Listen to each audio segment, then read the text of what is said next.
Hello everybody! Less than 2 weeks now until the British Road Bike Time Trial Championships that I will be competing in and looking to put in a big performance over what will probably be an hour of flat out time trialing. Now, I know what some of you are thinking, Ed, you do hill climbs, you do hilly things, how does this time trial fit in? Well, to be honest, I wasn't all that keen on doing a time trial until I saw the course. The Circuit of Ingleborough being about 42 kilometres with about 600 metres of elevation gain. Now, if that's going to take us an hour or just a little bit more than an hour, it doesn't take a genius to work out that that's quite a lot of elevation gain in quite a short space of time. And also, there's a hill climb start. So in this video, I'm actually going to dissect a performance that I did just a couple of days ago, where I went out and did a sort of mock time trial effort on a time trial course that I have literally on my doorstep that is almost a perfect replica of what I'll have in about 10 days' time. So the Circuit of Ingleborough is very hilly, as you can see from the profile. You know, there's two distinct lumps at the beginning, and then it's sort of gradual uphill, up and down until you kind of drop off towards the finish. Now, of course, this is over a large 42 kilometre stretch of road, one big loop. So, you know, wind and things like that will obviously have an impact on how we pace this event, which no doubt I will cover in a future video. But in this video, I want to talk about a local course that I have, which is actually, it's a 2-lap circuit, but I only did 1 lap because that's all I really wanted to gather data from and test. And so, as you can see from this profile, we have a very similar start, 5 kilometers of gradual uphill, and then a really fast descent, and then it's kind of up and down for a good few kilometers, and then it descends kind of back to the start finish. But I'm going to use some of the data that I gathered from my course record ride from 2021, which I was also on a road bike for, with, I think I was riding like tubular tyres, 35mm deep section wheels, which isn't that deep of course, skin suit, and obviously we were treating it as like a race day. It was a race. So we're going to compare it to that.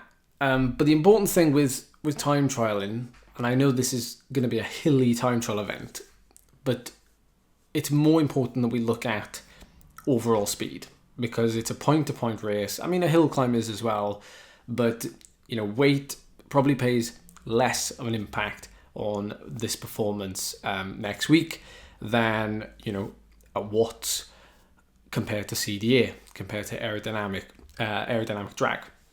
Now, I'm not going to do any crazy changes to my bike or my position. You know, I'm going to wear a skin suit. I'm going to have deeper section wheels and faster tires. But that's going to be pretty much it. I'm not going to go down the route of changing lots of things for this one event. So with that being said, we head out to this course the other day. And I went there on a training setup with, you know, box section wheels, not deep sections, you know, standard inner tubes on GP5000s, which sounds like a massive no-no, such good tires with such poor inner tubes. But I went out and I didn't realize how windy it was. So I'm going to show you some stats in a second, a comparison. And I'm going to give you like a couple of seconds just to guess where you think the headwind was, where you think the tailwind was. So it was much windier than I thought it would be, which is a little bit disappointing because I kind of wanted to be similar conditions in a way to what it was in 2021, or at least be much calmer conditions.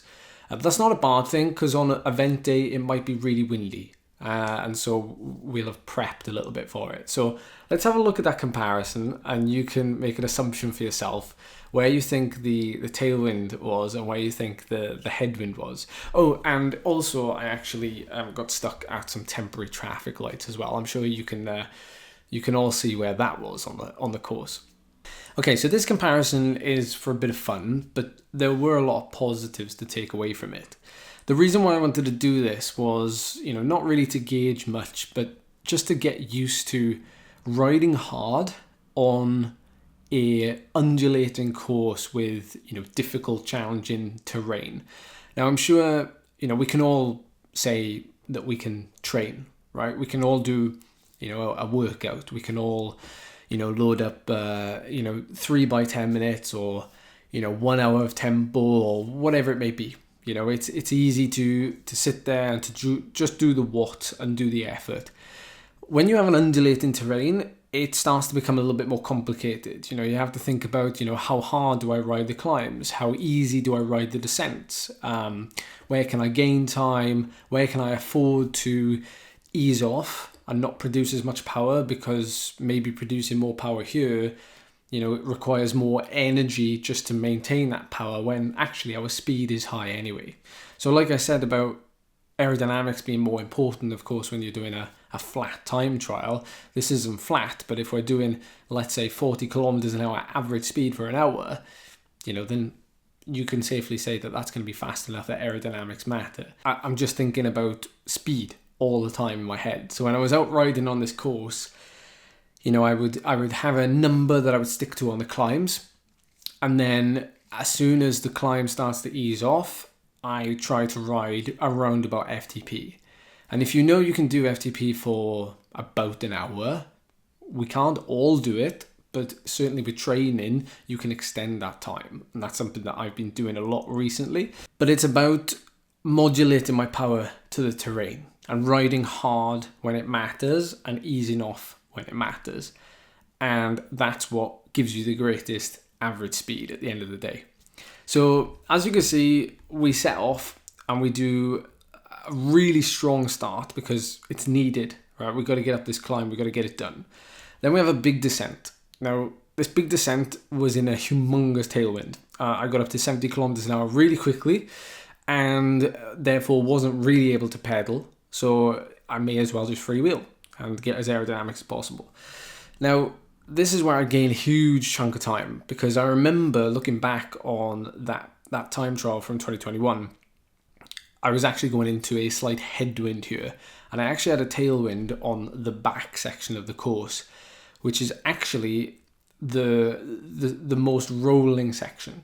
So having a tailwind when you're going downhill is not really advantageous, in my opinion, to try and to go faster, because you're going to just reach a certain max speed anyway.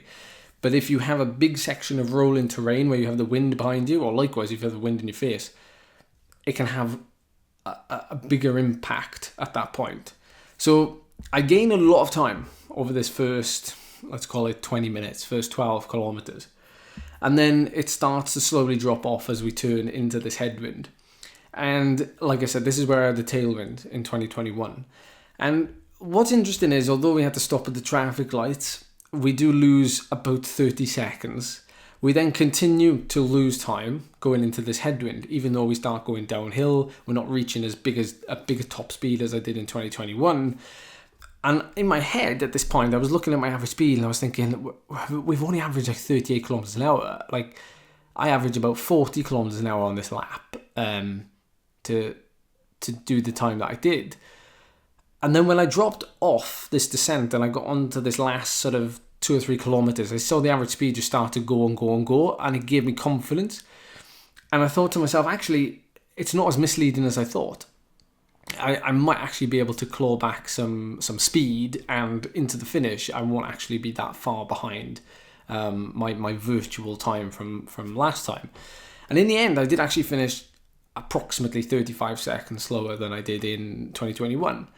But in terms of, the kit, I was on race day kit back then. The weather conditions were a bit better on that day. I obviously didn't have the traffic lights. But if we take the traffic lights out, if I was stopped at the traffic lights for about 30 seconds, then in theory, I'm only 5 seconds behind. So I would say I've learned not just it's good familiarization to be able to do that effort on that such a demanding terrain. There's such savage changes of elevation and terrain on that course, which is good for me to get myself familiar with that. But also, being not a million miles away at all from where I was on game day back in 2021 for, quite considerably large effort, 35 minutes, give or take, and only being a couple of seconds off in theory. There's a lot left on the table to change on the bike, and of course to wear a skin suit and things like that. So I'm looking forward to seeing just how fast we can go on race day when we average about 40 kilometers an hour here. So yeah, my actual speed was 39.5 kilometers per hour.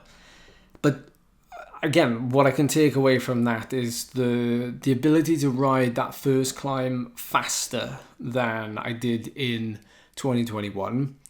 I was then able to recover quite well, I thought, on the big descent, which I probably ended up freewheeling for a long time. A lot longer than I did the last time I did this course. And that's mainly because of such a high top speed and the descent being so fast. So my average power took a big hit. My normalized power being about 341 is probably about 15 to 20 watts off where I thought it would be. But I had a couple of days off prior to doing this effort, and so I think it just took the edge off me a little bit. I didn't feel like I was on my A game for this effort, but maybe on race day, a couple of watts more for obviously another 30 minutes, I think it's still doable, providing everything goes smoothly. But that course there is quite a challenging one. 23 kilometer lap with 275 meters of elevation gain and just shy of 40 kilometers an hour. Now, as I said, with about 10 days to go now until the race, I'm going to be releasing a couple of more videos and vlogs prior to that day. If there's anything you'd like to know or anything at all about the time trial or how to get into them or how to best prepare for them on the day, then let me know, because I will definitely include that in some of the vlogs leading up to it. And I hope that inspires you to get out and do some hard terrain riding yourself. So until next time, I'll see you then.